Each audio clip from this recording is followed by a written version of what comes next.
Hello students, मैं बहुत excited हूँ क्लास 12th की अपनी प्लेलिस्ट स्टार्ट करने के लिए।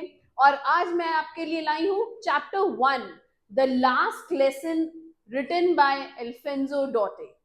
राइट, लास्ट लेसन एक बहुत ही इंटरेस्टिंग सी स्टोरी है, क्योंकि जो इसमें बच्चा है उसकी स्टोरी और हमारी स्टोरी बहुत रिलेट करती है। आई एम श्योर हम उस बच्चा यानी कि जो फ्रांस है, जो इसमें जो प्रोटोगेनिस्ट है फ्रांस, जिसकी स्टोरी है, आप कहेंगे तो सही कि हम फ्रांस की तरह नहीं करते हैं, बट आई एम श्योर हम सब करते हैं। चलिए देखते हैं इसकी स्टोरी। सबसे पहले इसकी थीम पे ध्यान देते हैं कि थीम क्या है यहाँ की। तो the story beautifully brings to light the sense of regret. तो सबसे पहले इसका जो थीम है उसमें सबसे पहले एक सेंस ऑफ रिग्रेट है। रिग्रेट क्यों है? रिग्रेट का मतलब होता है गिल्ट होना, एक हमें शर्मिंदगी होना। किस बात की शर्मिंदगी है इसमें? At the loss of opportunities because of the human tendency to postpone the learning of things. हम सब के अंदर ये टेंडेंसी होती है कि हम अपनी लर्निंग को पोस्टपोन कर देंगे। हम सब ये सोचते हैं यार कल से पढ़ूंगा। आप लोग बताओ कौन नहीं ये कहता है कि मैं कल से पढ़ूंगा, और वो कल कभी नहीं आता है। तभी मैंने कहा था फ्रेंड्स और हमारी स्टोरी एक जैसी है। मैं भी बहुत दिनों से सोच रही थी 12th की प्लेलिस्ट शुरू करूंगी, बट फाइनली आज वो डे आ गया। लेकिन वही बात है कि हम सब ह्यूमंस के अंदर वो टेंडेंसी होती है, right, to postpone your learnings. For one always feels that there is abundant time. हमें लगता है अबंडेंट टाइम है, बहुत टाइम है, अभी तो बोर्ड्स में बहुत टाइम है, प्री बोर्ड्स में बहुत टाइम है, इंग्लिश तो हम एंड में कर लेंगे। लेकिन वो जो अबंडेंट टाइम लगता है ना, वो अबंडेंट टाइम होता नहीं है। और कैसे प्री बोर्ड्स और बोर्ड्स पास आते चले जाते हैं हमें पता भी नहीं चलता। इसीलिए इंग्लिश शुरू कर दीजिए पढ़ना। Okay, so one never knows when the doomsday will dawn. पता ही नहीं चलेगा कब ये जो टाइम है ये खत्म हो जाएगा, and bring an end to our hopes and aspirations. और हमारी जो आशाएं हैं या हमारे एस्पिरेशंस हैं कि मैं इंग्लिश में इतने अच्छे नंबर ले आऊंगा या मैं बोर्ड्स में इतने अच्छे नंबर लाऊंगा, वो एस्पिरेशंस कब खत्म हो जाते हैं पता भी नहीं चलता।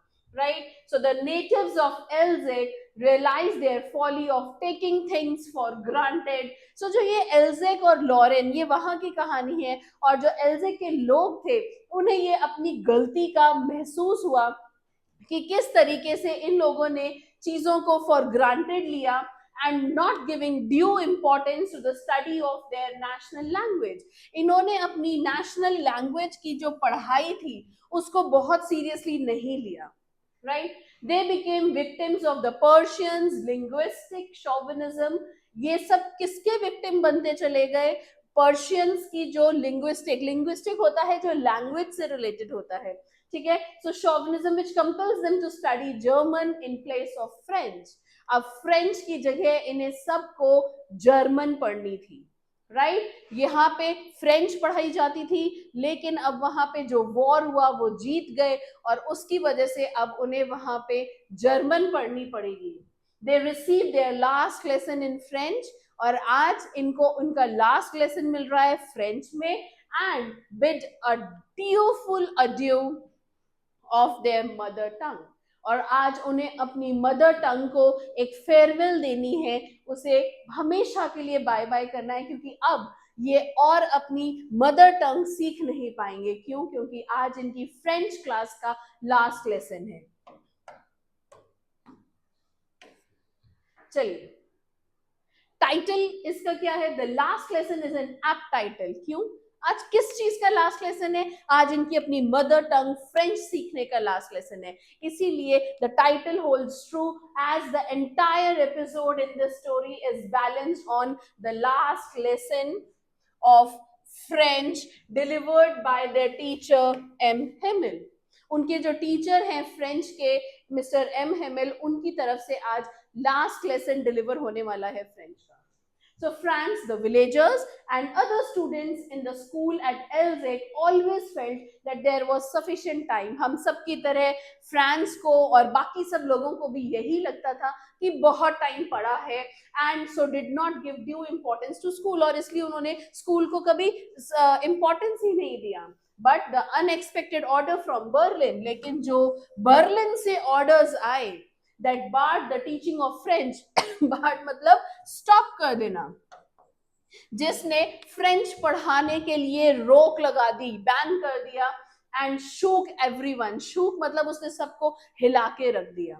Right, Hamel's announcement of the last lesson made the people realise. अब जब आज एम हेमल उनके जो फ्रेंच टीचर हैं उन्होंने इस बात का अनाउंसमेंट किया, तब जाके उनको रियलाइज हुआ that the people realized that they would now be deprived of something which they had so far taken for granted. अब उन्हें वो चीज नहीं मिलेगी जिसको वो अब तक फॉर ग्रांटेड लेते आ रहे थे. क्या था वो? उनकी अपनी language, French language.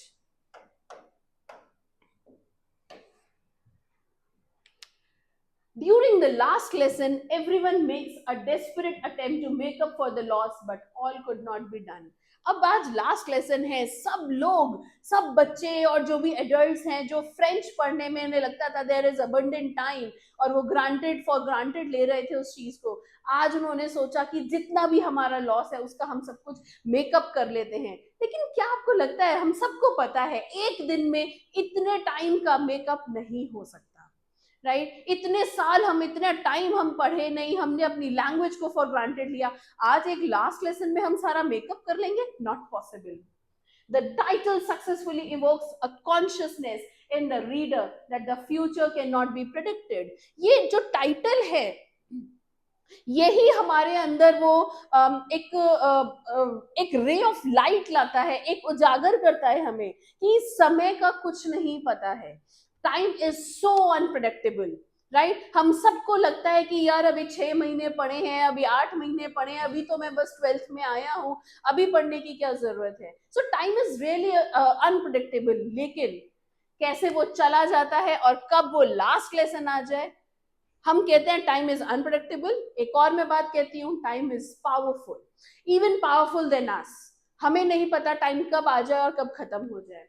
And the last lesson में prove to be too short. और आज उनके लिए ये जो लास्ट लेसन था ये बहुत शॉर्ट था. कैसे इतने महीनों की, इतने दिनों की पढ़ाई जो फॉर ग्रांटेड ली थी वो पढ़ सकते थे? नहीं पढ़ सकते थे, इसलिए it was too short. To think that one has abundant time and work can be postponed. Please ये lines आप लोग लिख लीजिएगा. ये सोचना कि बहुत तो टाइम है और वर्क को पोस्टपोन करते रहेंगे may bring one at crossroads where opportunities may be lost forever. ये हमें कहाँ पे लाके, ये जो दोनों चीजें हैं ये हमें कहाँ पे लाके खड़ा कर देगा? ये हमें वहां लाके खड़ा करेगा उस क्रॉस रोड पे जहां पे ना हमारे पास टाइम बचेगा ना अपॉर्चुनिटीज बचेंगी. We will seize our opportunities forever. हमेशा के लिए अपनी अपॉर्चुनिटीज को हम खत्म कर देंगे. सो प्लीज टाइम को फॉर ग्रांटेड लेना बंद कर दीजिए और आज ही पढ़ाई शुरू कर दीजिए. चलिए अब हम आते हैं इस चैप्टर के एक्सप्लेनेशन पे. Right, so started for school very late that morning and was in great dread of scolding. यहाँ से जो आपका प्रोटैगनिस्ट है, जो आपका राइटर है, ये फ्रांस है. तो फ्रांस के बारे में बात स्टार्ट हो रही है कि क्या कह रहा है कि आज मैंने सुबह बहुत लेट उठा, अपनी मॉर्निंग लेट स्टार्ट करी, and was in great dread of scolding. So great dread का मतलब है फियर ऑफ. आज मुझे डर लग रहा था कि मेरे को आज डांट पड़ेगी, scolding. Especially because M. Hamill had said that he would question us on participles. क्यों डांट पड़ेगी? क्योंकि उन्होंने हमसे आज participles के questions पूछने हैं. जैसे हमारे इंग्लिश में participles होते हैं ग्रामर में, उसी तरीके से फ्रेंच में भी जो participles थे उसके ऊपर उनको questions पूछने थे. और आज फ्रेंड्स लेट गया है स्कूल और उसको डांट पड़ेगी. In great dread of. And I did not know the first word about them. और मुझे तो एक भी शब्द नहीं पता है, तो आज मैं वैसे ही लेट भी हूं तो मेरे को बहुत डांट पड़ेगी. चलिए, for a moment I thought of running away and spending the day out of doors. 1 minute के लिए तो ये आया, क्या आता है जब हमें आता नहीं है, स्कूल में टेस्ट होता है तो हम क्या सोचते हैं कि छुट्टी मार लेते हैं, है ना. सेम फ्रांस के दिमाग में भी आया कि मैं आज स्कूल ही नहीं जाता और बाहर गेट के बाहर कहीं अपना टाइम स्पेंड करता हूँ, ठीक है। It was so warm, so bright. अब दिन बढ़िया लग रहा था, वार्म भी था, ब्राइट भी था, birds were chirping at the edge of the woods, ये पेड़ों पे चिड़िया भी चहचहा रही थी। And in the open field back of the sawmill the Persian soldiers were drilling। और फील्ड्स के पीछे क्या था, जो भी sawmill क्या होता है, sawmill is a factory for cutting woods जहां पे आपकी लकड़ियां कटती हैं उसको sawmill कहते हैं, राइट। सो फील्ड्स के पीछे ही sawmill थी और वहां पे जो पर्शियन सोल्जर्स थे वो ड्रिलिंग कर रहे थे। ड्रिलिंग क्या होता है, एक्सरसाइज कर रहे थे, right. So they were marching and exercising, ठीक है, क्योंकि उनकी अभी अभी वॉर खत्म हुई थी और बेसिकली शायद इसलिए वो वहां पे प्रैक्टिस कर रहे थे अपनी, right.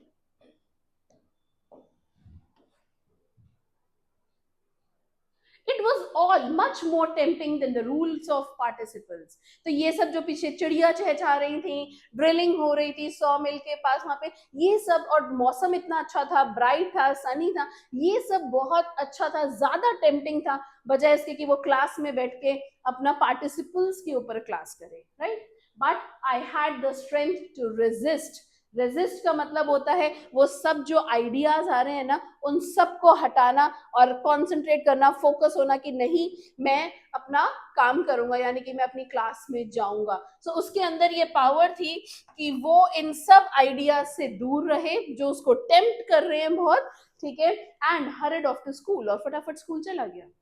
When I passed the town hall, there was a crowd in front of the bulletin board।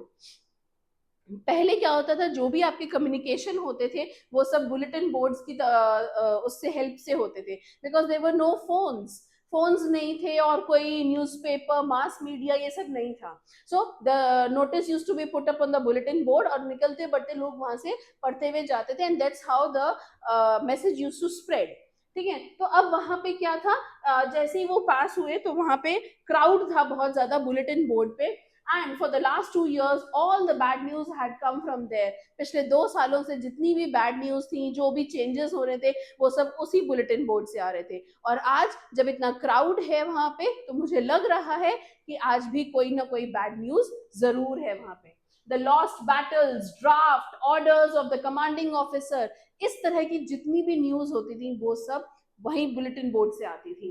And I thought to my self without stopping, आज क्या मैटर हो सकता है, what can be the matter now, आज क्या आया होगा, किसी कमांडिंग ऑफिसर के कोई नया नोटिस होगा, कोई रूल होगा, कोई वॉर होगा, बैटल होगा, क्या है, मतलब he was, the France was just wondering कि आज इतनी भीड़ क्यों है वहां पे, right? So then as I hurried by as fast as I could, the blacksmith vector, तो जैसे ही मैं जितनी तेजी से मैं भाग सकता था, मैं भाग रहा था स्कूल की तरफ। लेकिन तभी क्या है, ये जो ब्लैक स्मिथ है, यानी कि जो लोहे का काम करता है, ब्लैक स्मिथ जो है वो Wachter who was there with his apprentice. Apprentice होता है ट्रेनी, जो भी आप जो कहते हैं ना, जैसे आप बोलेंगे कि हमारा जो एसी ठीक करने आता है भैया, तो एसी वाले के साथ उसका एक ट्रेनी आता है जो उसको असिस्ट करता है उसके काम में, हम उनको अप्रेंटिस बोलते हैं। सो इसी तरह से जो ये आपका ब्लैक स्मिथ वेक्टर था, उसका जो ट्रेनी था वो भी था उसके साथ, और वो वहां पे बुलेटिन बोर्ड पे पढ़ रहे थे, कॉल्ड आफ्टर मी, और उन्होंने मुझे बुलाया, don't go so fast bub, you will get to your school in plenty of time. तो ये जो बात उन्होंने कही कि इतनी जल्दी भी क्यों भाग रहे हो भाई, आराम से पहुंच जाओगे, बहुत टाइम है, ये उन्होंने सरकाज़म में बोला था, क्योंकि ही वॉज ऑलरेडी लेट, और उसकी बॉडी लैंग्वेज से पता चल रहा था कि भाई लेट है, लेकिन वो उसको चिढ़ाने के लिए होता है, अरे क्यों इतनी जल्दी भाग रहा है, पहुंच जाएगा, तो चिढ़ाने के लिए था, it was sarcasm, right? I thought he was making fun of me and reached M. Himmel's little garden all out of breath। मुझे पता था कि वो मेरी मजाक उड़ा रहा है, मैंने ध्यान नहीं दिया और मैं भागता हुआ एम हिमिल के गार्डन, एम हिमिल कौन, टीचर उनका, जो फ्रेंच के टीचर थे, उनके गार्डन तक मैं वहां पे पहुंच गया। ऑल आउट ऑफ ब्रेथ का मतलब क्या है, मतलब मेरे को सांस नहीं आ रहा था, क्योंकि मैं भागते भागते गया था वहां पे, right? Usually when school began there was a great bustle। Bustle का मतलब है a lot of noise created by people. तो जब हम स्कूल जाते थे तो वहां पे लोगों की भीड़ होती थी और उसकी वजह से बहुत आवाज होती थी, which could be heard out in the street, और वो गली के बाहर तक आवाज आती थी। The opening and closing of desk, ठीक है, तो वो डेस्क होती है जिसमें नीचे अंदर स्पेस होता है, बच्चे अपनी बुक्स वगैरह रखते हैं, सो वो opening and closing of desk की आवाज थी। Lessons repeated in unison very loudly, ठीक है। लेसन्स यूनिजन का मतलब क्या है, जो एक साथ हम बोलते हैं, जैसे स्कूल्स में बोलते थे ना, टू वन जा टू, टू टू जा, तो सब लोग एक साथ जो बोलते हैं, that is called as lessons learning in unison. Unison मतलब एक साथ, at the same time. So very loudly with our hands over our ears to understand better। तो हम ऐसे करके सुनते थे कि बाहर का शोर ना सुनाई दे और बस जो क्लास में बात हो रही है वो सुनाई दे। And the teacher's great ruler rapping on the table। तो किस तरीके से वो जो टीचर का रूलर होता था वो ठा ठा टेबल पे बज रहा है, ठीक है। तो कितनी सब, ये एक यूजुअल सीन हुआ करता था। यूजुअल सीन क्या है, जो आप नेचुरली जब आप स्कूल जाते थे रोज तो आपको सुनाई देता था, ये सब आपको आवाजें सुनाई देती थी। रैपिंग ऑन द टेबल मतलब स्ट्राइकिंग, वो टेबल पे अपने रूलर को स्ट्राइक करते रहते थे उसको। But now it was also still. आज लेकिन क्या था, वो जो सारा यूजुअल सीन था आज वो यूजुअल सीन ही नहीं था, आज सब कुछ रुका हुआ था। I had counted on the commotion to get to my desk without being seen। So आज सब कुछ रुका हुआ था। I had counted on का मतलब है depended on। मैंने किस चीज पे डिपेंड किया, the commotion to get onto my desk। Commotion मतलब नॉइज एंड कंफ्यूजन, कि मैं इन सब से बचता हुआ, ये जो सारे लोग हैं, जितनी भी आवाजें हो रही हैं, इन सबसे बचता हुआ, बिना कोई मुझे देखे चुपचाप जाके, that day everything had to be as quiet as Sunday morning। जैसे संडे को कोई स्कूल नहीं आता और एकदम स्कूल शांत रहता है, वैसे इतनी शांति में मैं चुपचाप जाके आज पीछे बैठ जाऊं, इतनी शांति थी आज जैसे कि कोई संडे मॉर्निंग होता है। तो through the window I saw my classmates. मैंने विंडो से ही देख लिया था अपने क्लासमेट्स को, ऑलरेडी इन देयर प्लेसेस, कि सब शांति से अपने प्लेसेस पे हैं।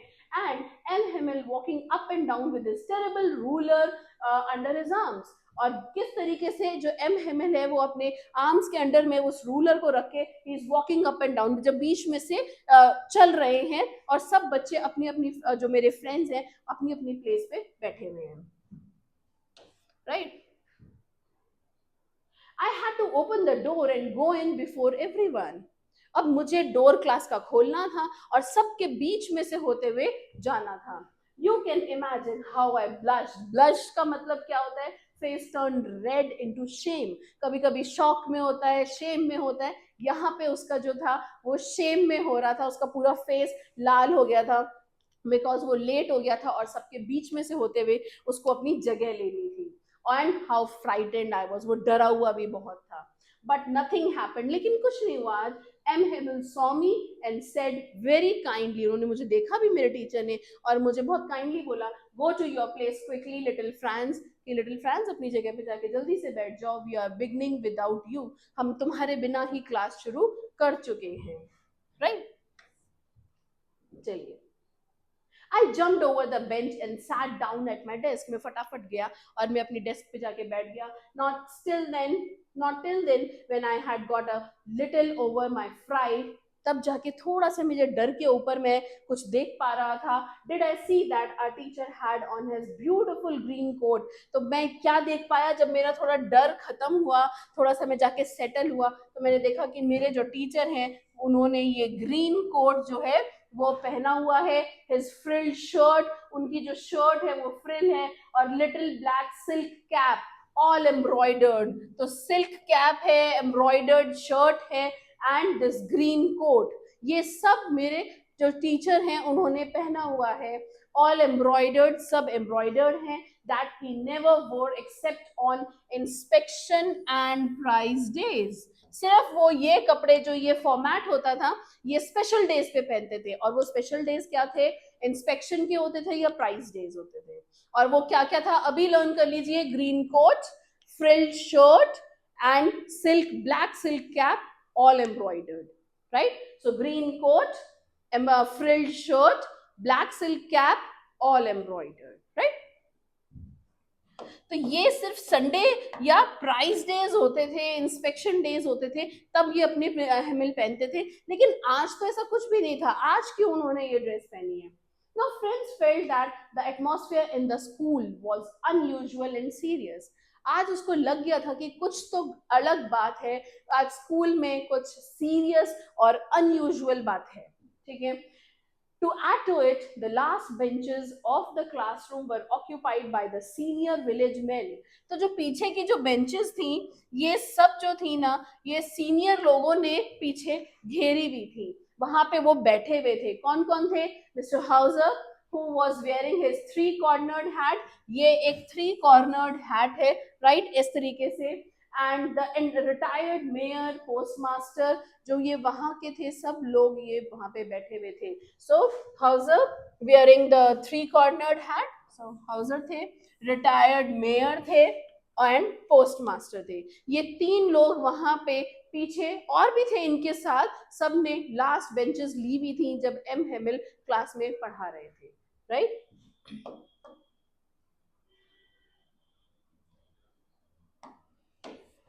Okay. Now everybody looked sad and Hauser had brought an old primer. सब लोग बहुत दुखी लग रहे थे, और जो हाउजर थे वो क्या लेकर आए थे? एक ओल्ड प्राइमर लेकर आए थे। प्राइमर क्या होता है? जैसे जब हम छोटे थे, हमने एबीसीडी की बुक पढ़ी थी, सो किसी भी लैंग्वेज को लर्न करने के लिए जो उसके बेसिक अल्फाबेट्स होते हैं, जो बेसिक उसकी बुक्स होती हैं, उसको हम प्राइमर बोलते हैं। हिंदी में भी ये क ख ग की बुक्स होती हैं। सो फ्रेंच की वो प्राइमर लेकर आए हुए थे। thumbed at the edges, thumbed at the edges का मतलब क्या है? torn and damaged। तो ये जैसे अगर आप देख सकते हैं यहाँ पे, राइट, सो ये जैसे एजेस पे, ये जो किनारे होते हैं वहां पे, या यहाँ पे आप क्या करते हो, ऐसे ऐसे पलटते हो तो यहाँ पे आपके कुछ मार्क्स बन जाते हैं, थंब मार्क्स बन जाते हैं, because of scrolling through the papers, right.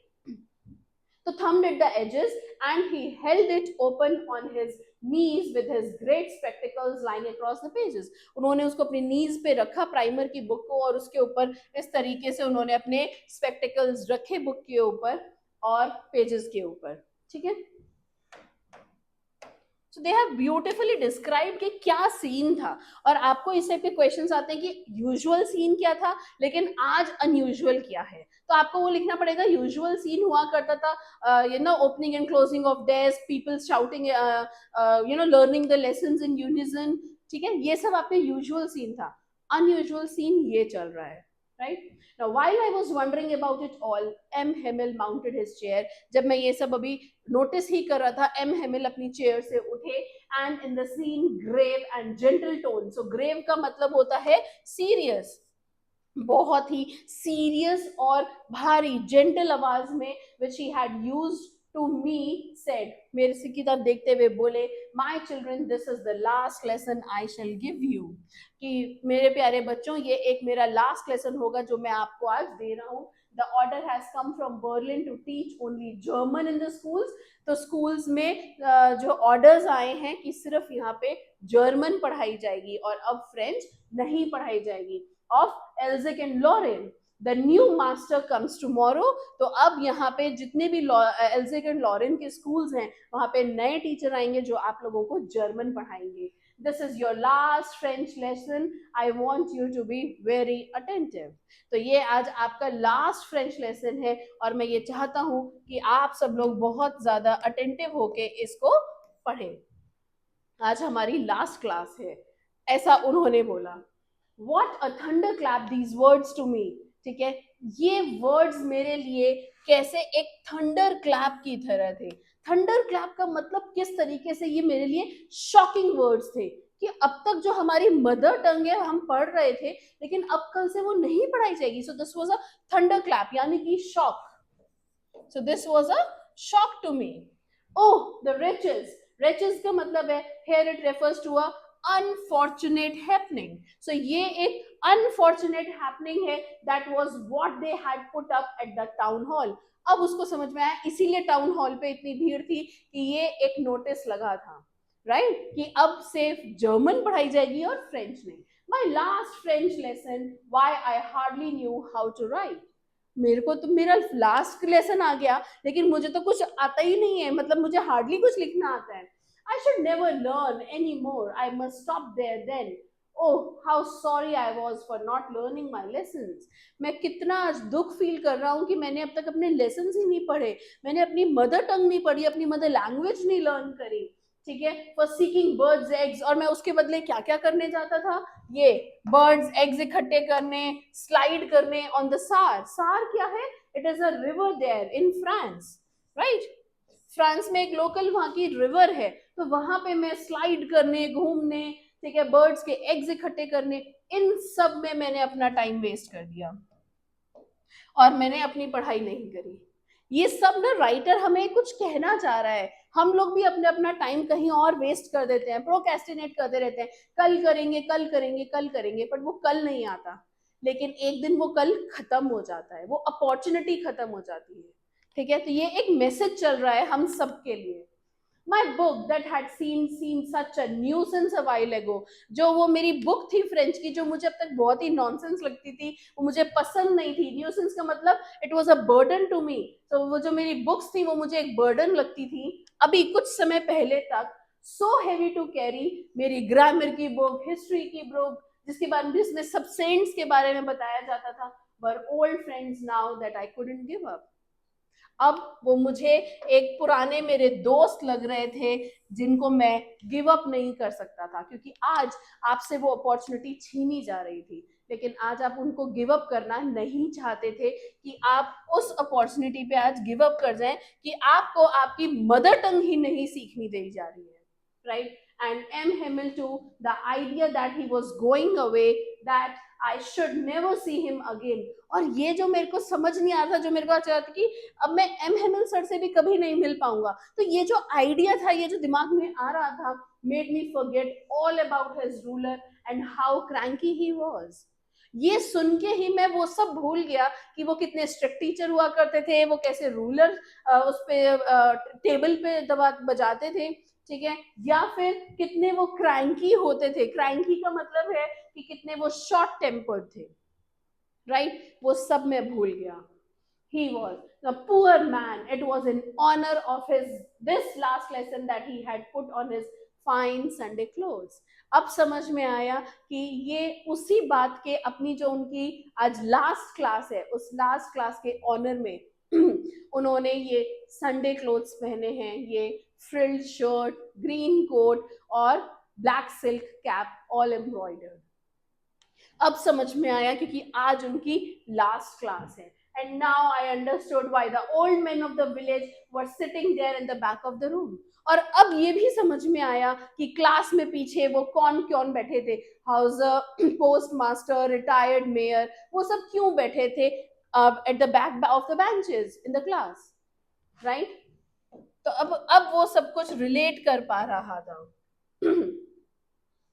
It was because they were sorry too that they had not gone to the school more.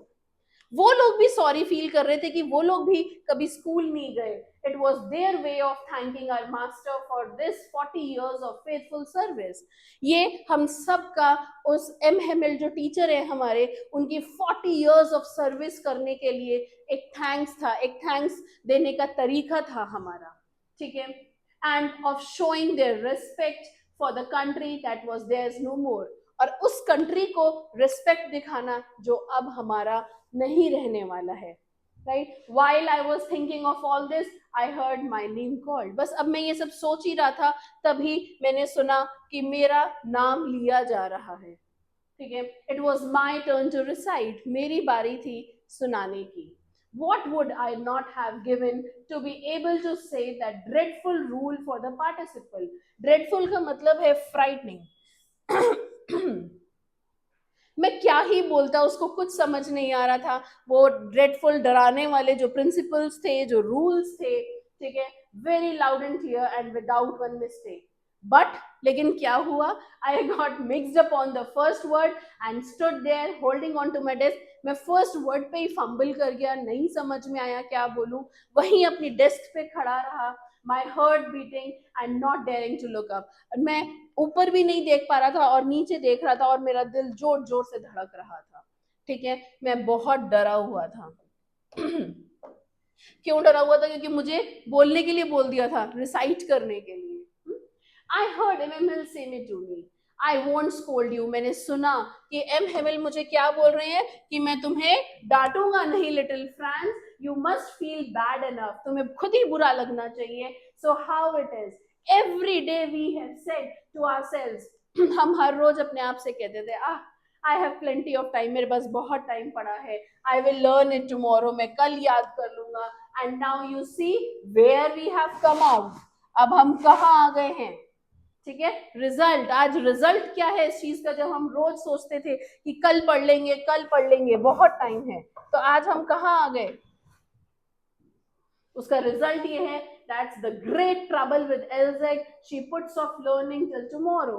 अब हमारी जो लर्निंग है वो रुक गई है, आगे देखते हैं क्या होगा। Now those fellows out there will have the right to say to you, how is it you pretend to be Frenchmen and yet you can neither speak or write your own language? अब कैसा लगेगा जब लोग कहेंगे कि तुम लोग तो फ्रेंच मैन हो लेकिन अपनी ही लैंग्वेज ना लिखनी आती है ना बोलनी आती है। But you are not the worst poor little Franz, लेकिन तुम सिर्फ अकेले नहीं हो poor Franz, we have all a great deal to reproach ourselves with.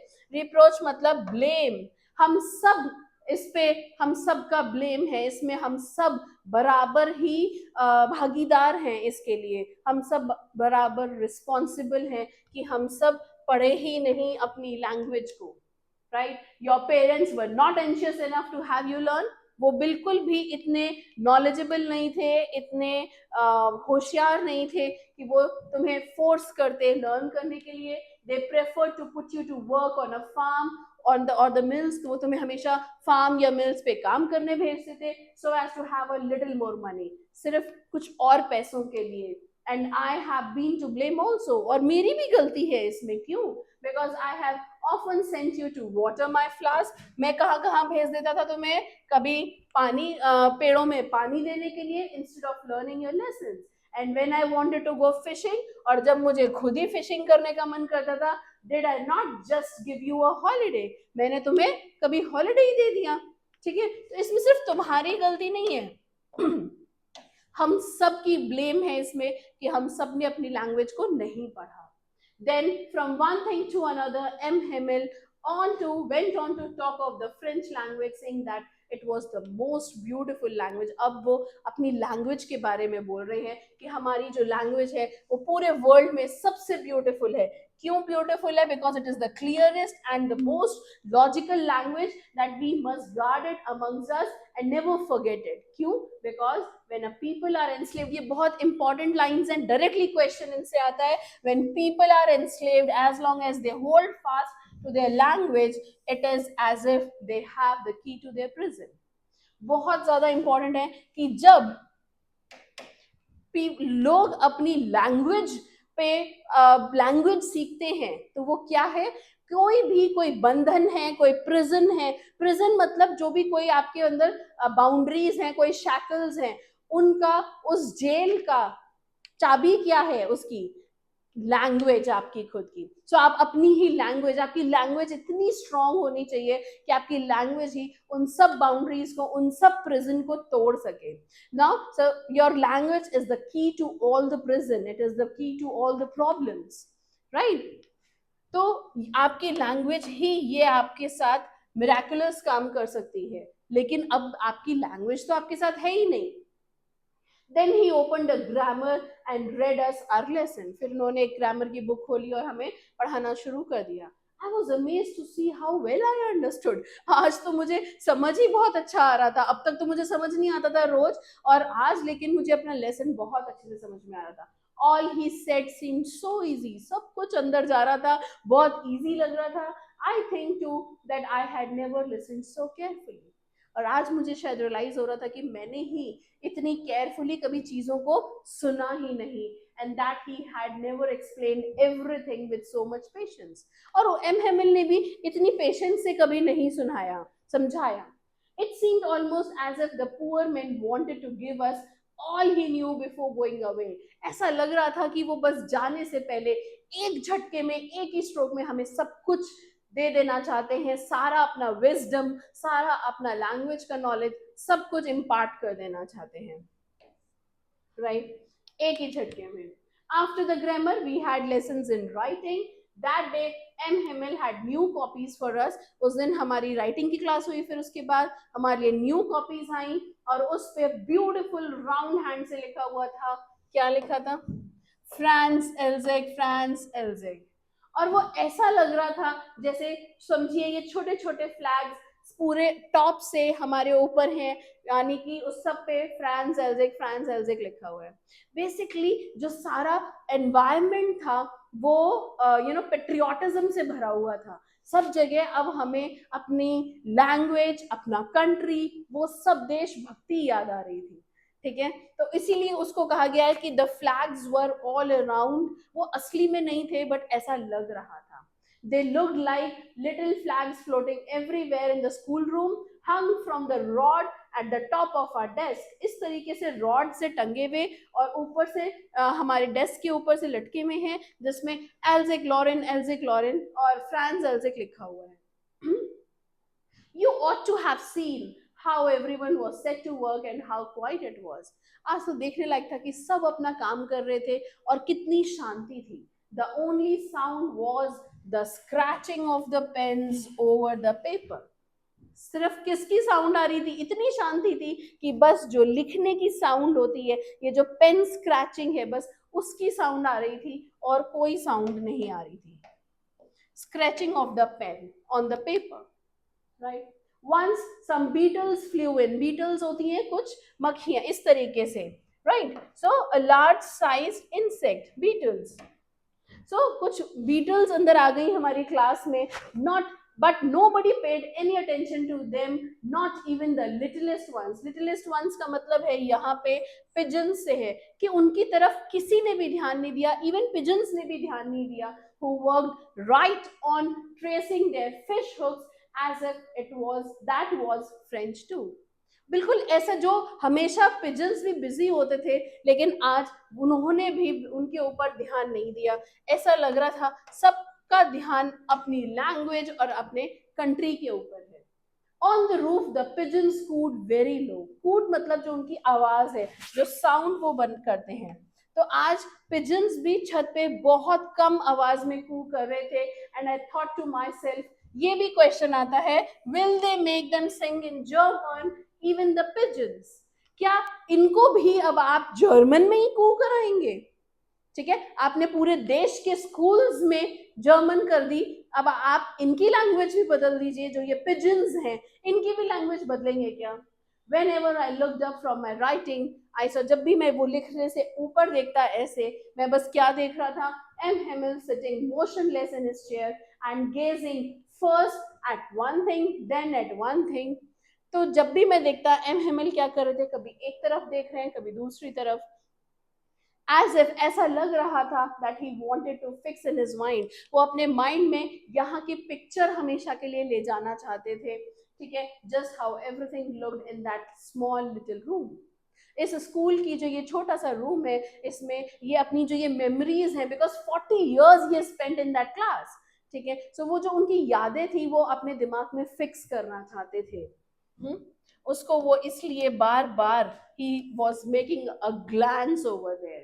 He was gazing there. So fancy, for 40 years he had been there in the same place.